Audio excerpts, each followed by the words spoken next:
बच्चों हम बात कर रहे थे इससे पिछली वीडियो में वैद्युत शक्ति वैद्युत ऊर्जा के बारे में हम बात की थी।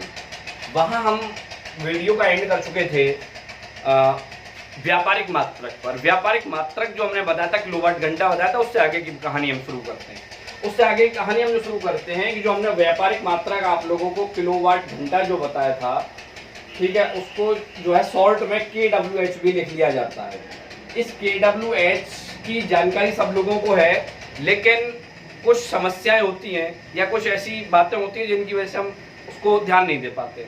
ध्यान कैसे नहीं दे पाते हैं कि देखो, किलोवाट आवर के बारे में हम लगभग 10 से 15 दिन के बारे में बात करते रहते हैं, और इसका जो किलोवाट आवर का जो हमें मालूम है वो बिजली के बिल से संबंधित बात है।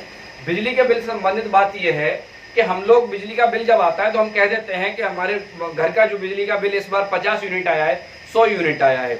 तो वो जो व्यापारिक मात्रा किलोवाट घंटा जो होता है वो यूनिट ही होता है, ठीक है। मतलब जो विद्युत विभाग है उसकी भाषा में उस चीज को यूनिट कह दिया जाता है, लेकिन साइंस जो है उस चीज को किलोवाट घंटा या किलोवाट आवर KWH मान के चलता है। इसका मतलब है कि 1 किलोवाट आवर 1 यूनिट के बराबर होता है, ठीक है।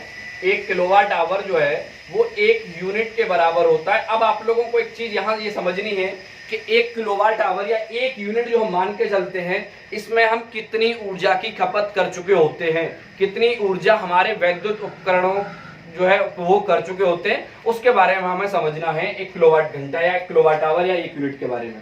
तो 1 किलोवाट आवर या 1 यूनिट हम यहाँ से ऐसे लिखते हुए लेके जा रहे हैं। इसको हम ये देखेंगे कि हम 1 यूनिट या 1 किलोवाट आवर में हम कितनी ऊर्जा खत्म कर चुके हैं। तो उसके बारे में जब हम बात करते हैं तो 1 किलोवाट आवर को हम 1 किलोवाट इंटू 1 आवर लिख सकते हैं। देखो, जब हम विद्युत शक्ति के बारे में बात करते हैं तो हमें हमेशा समय घंटे में लेना होता है, लेकिन उसके बाद जब हम ऊर्जा के बारे में बात करने लग जाएंगे वहां हमें समय सेकंड में लेना होगा। हम बात कर रहे हैं कि 1 यूनिट में कितनी ऊर्जा खत्म हो चुकी होगी, मतलब हम सेकंड की तरफ बढ़ेंगे। तो 1 किलोवाट आवर को, किलोवाट को पहले 1000 वाट में बदल देंगे। इसको हम 60 मिनट होती है 1 घंटे में, तो वो हमने बदल दिया। 1000 वाट हमारा ऐसे ही रहा। फिर उसके बाद 60 मिनट को 60 का गुणा करके सेकंड में बदल दिया। जब हम इसको और आगे सॉल्व करते हुए जाते हैं, 1000 वाट गुणा 3600 सेकंड, एक तरफ वाट एक तरफ सेकंड है, जब इसका मल्टीप्लाई होगा तो जूल बन जाएगा, ठीक है। तो ये बन जाएगा इतने जूल। अगर इसको आगे लिखते हैं तो 36 गुणा 10 की पावर 5 जूल, ये 1 किलोवाट आवर या 1 यूनिट के बराबर है, ठीक है। ये आप लोगों को बहुत ध्यान रखना है। कभी कभार आप लोगों के पेपर के बहुविकल्पीय प्रश्नों में ऐसा आ जाता है, 1 यूनिट में या 1 किलोवाट आवर में कितनी ऊर्जा होती है। तो बहुत आसान सी चीज है, इसको कभी इस तरीके से भी लिखा मिल सकता है, या 3.6 गुणा 10 की पावर 6 जूल, ठीक है, 1 यूनिट के बराबर, 1 किलोवाट आवर के बराबर, और इसी को लिख दिया जाता है 3.6 मेगा जूल। ये आप लोगों का जो है उस यूनिट का या किलोवाट घंटा का मैटर है, जो हमें बता रहा होता है कि हम 1 यूनिट में इतनी ऊर्जा की खपत कर चुके होते हैं, या 1 यूनिट में इतनी ऊर्जा होती है, ठीक है। इस चैप्टर का मैंने आप लोगों को पहले ही बताया था, लगभग एंड हो चुका है। और इस चैप्टर में आप लोगों का 1-2 छोटी छोटी परिभाषा है। शायद परिपथ के बारे में अगर मैं आप लोगों को बताऊं, परिपथ क्या होता है, कई बार आप लोगों ने जब इस चैप्टर के बारे में पढ़ा तो परिपथ शब्द आया था। परिपथ क्या होता है कि विद्युत धारा के प्रवाह के लिए एक बंद मार्ग होता है।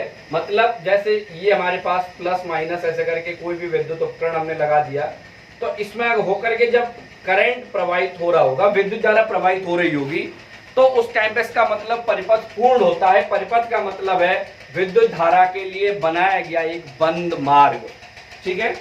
और इस चैप्टर में आप लोगों के न्यूमेरिकल्स रहेंगे, आप लोगों को न्यूमेरिकल्स करने हैं, और आप लोगों का मंडे से एक नया चैप्टर शुरू होने वाला है। चैप्टर का नाम है विद्युत धारा के चुंबकीय प्रभाव। नए चैप्टर का नाम क्या है? विद्युत धारा के चुंबकीय प्रभाव। इस चैप्टर को बड़े ध्यान से समझना है। बहुत आपको बोरिंग चैप्टर लगेगा, लेकिन आसान चैप्टर है, ठीक है। आप बहुत ध्यान से समझोगे तो आसान लगेगा, नहीं समझोगे तो इससे टफ चैप्टर आपको कुछ नहीं लगेगा, ठीक है। तो मंडे से आप लोगों को ये मिल जाएगा, और कल आप लोगों को संडे में जो है न्यूमेरिकल सॉल्व करने हैं। अगर किसी भी न्यूमेरिकल में कोई भी दिक्कत आती है तो उसको मुझे बताओ, मैं आपको न्यूमेरिकल सॉल्व करना सिखाऊंगा किस तरीके से होते हैं। हालांकि हर चीज़ फॉर्मूले बेस्ड होती है, बस हमें ये समझना है कि कौन सा न्यूमेरिकल में क्या पूछ रहा है, क्या हमें बताना है, ठीक है, और क्या दिया गया है, ठीक। और अब आप लोगों के लिए एक विशेष सूचना ये है कि जिन लोगों के घर परिवार से कुछ बच्चे इंग्लिश मीडियम सीबीएसई बोर्ड के स्कूलों में पढ़ रहे हैं, उनके लिए 10th और 12th की क्लासेस मंडे से शुरू हो रही हैं। तो उन लोगों को बताइए कि इस यूट्यूब चैनल पर मंडे से जो है क्लासेस शुरू हो रही हैं। आप चैनल को सब्सक्राइब कीजिए, मटेरियल प्राप्त कीजिए। और एक सबसे अच्छी सूचना ये है कि जिन लोगों के घर से बड़े भाई बहन किसी कंपटीशन की तैयारी कर रहे हैं, उनके लिए करंट अफेयर्स और जीके की भी एक क्लासेस डेली मंडे से ही चलेगी, ठीक है। तो जिन लोगों ने चैनल को सब्सक्राइब नहीं किया वो चैनल को सब्सक्राइब करें और लाइक करें, शेयर करें, और आपको सब्सक्राइब करने के लिए लिंक डिस्क्रिप्शन में मिल जाएगी। Thank you, all the best.